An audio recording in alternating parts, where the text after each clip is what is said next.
You're listening to Systemic Era Podcast. The failure was designed. Right-wing pastor slant as he attacks Amy Coney Barrett over interracial family, based on an article by David Edwards.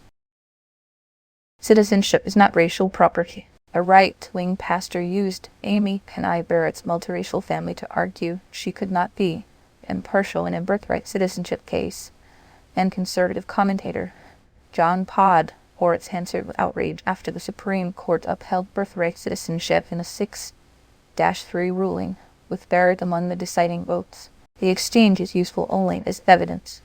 It shows how openly some conservatives still treat race as the hidden test of belonging. Who actually held power? The pastor had no institutional authority. Podhoretz had no institutional authority. The real power sat on the Supreme Court, and Barrett's vote mattered inside the chamber, not on X. That matters because the argument was never really about one family or one justice's personal life. It was about a legal order that still decides who counts as American, and a movement that keeps trying to make the category narrower, whiter, and hereditary. The post also reveals the hierarchy of blame. A commentator can denounce the pastor's language as evil, but the deeper problem is the political ecosystem that keeps producing this language as if it were merely impolite rather than the plain old logic of racial exclusion. Racism with a Bible verse. Webbin's claim that an interracial family disqualifies Barrett from impartiality is not a legal argument. It is a racial purity claim wearing legal makeup. Family is the target because it violates the old conservative fantasy that citizenship, nationhood, and whiteness should still overlap. His line about adoption being biblically permissible is the tell. He's not offering theology so much as trying to launder hierarchy through theology. The message underneath is simple.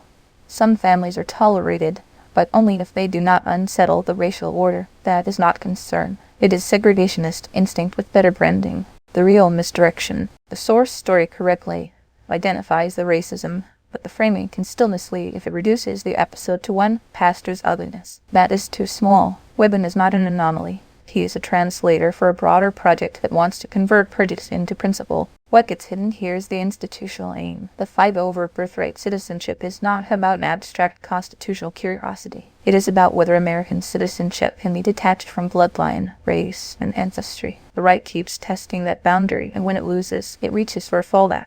Delegitimize the people and families who embody the broader America it cannot control. Podhoretz's moral outrage has a ceiling. Podhoretz was right to call the post racist. He was not wrong to call it evil either, if we are speaking plainly about what the post says and what it seeks. But outrage is not analysis, and moral disgust is not strategy. The problem is bigger than a pastor saying the quiet part loudly. The problem is a conservative political culture that still understands interracial family as a threat, multiracial America as an insult, and equal citizenship as a concession. When that culture gets embarrassed, it often does not retreat. It just shifts into euphemism, the pattern. This is how authoritarian politics survives in polite company. First it names a racial hierarchy directly. Then when the language gets too naked, it wraps the same hierarchy in concern, doctrine, or procedural skepticism. The target is always the same: equal membership in the political community. Birthright citizenship survived this round. The deeper fight did not. As long as one faction keeps treating racial exclusion as a legitimate starting point,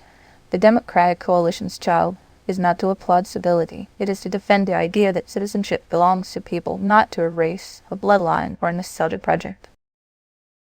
You've been listening to Systemic Error. Thanks to Ross Story for today's article, with the automated voice of Liberts. Thanks for listening.